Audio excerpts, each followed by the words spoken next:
did I tell you that I wasn't actually born in Ireland? You were not? No. My family, well, half my family is Zambian, half my family is Irish, but I was born in Zambia. I'm first generation. Really? Yeah, we moved over in the mid to late 80s. So how old were you when you came to Ireland? I think about 4 or 5, and back then the flight was not direct. So I went from, sub-Saharan Africa, lovely hot climate, to traveling first via Moscow. So that was the first place I saw snow, which was amazing. I was like 4 years old on the plane, looking out and seeing snow, quite literally from Russia with love.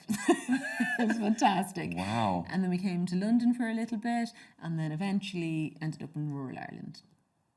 I know. You look so perplexed. That must be crazy. It was fantastic. Wow. So how was Loved it arriving in Ireland? A culture shock, definitely. For you or for But them? in a really, I think both, but in a really, really good way.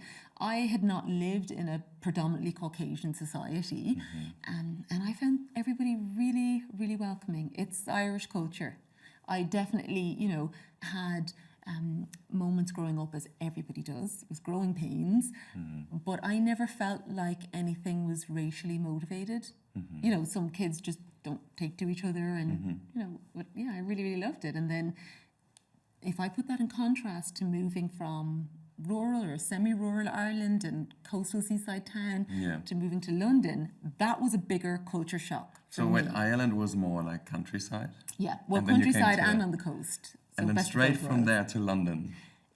And that was more of a culture shock for me than going from Africa, because I think perhaps because the African society and Irish society, there's a lot of commonality in terms of how important your family is to you, how important community is to you, Yeah. very rich cultural heritage. Yeah. I'm not saying London does. London obviously has a very rich cultural heritage, but it's spread out between all the different cultures. And then Yeah. you get a lot of diaspora communities. So even though there's a lot of culture, it can be quite enclosed in small groups. Yeah. And So did you come to London to study at I university? did. I came for law school.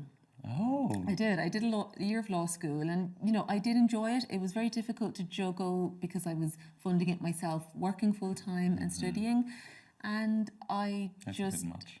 I felt like pieces of myself falling away. So I wanted to use my academic skills, but also really wanted to be in something creative. So I dropped out of law school and went back into creative field, but behind the camera, not in front of the camera. What a story. Yeah, and that was even, quite a fun new experience.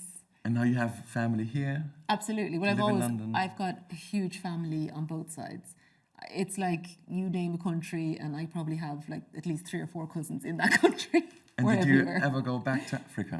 Oh yeah, I mean, when we left, the first time I went back, I would come to London quite often, but the first time I went back to Africa, I think I was maybe around 17, 18, and I still had some of my sisters living there, and yeah, it's Mad story. really, really nice experience. Good story.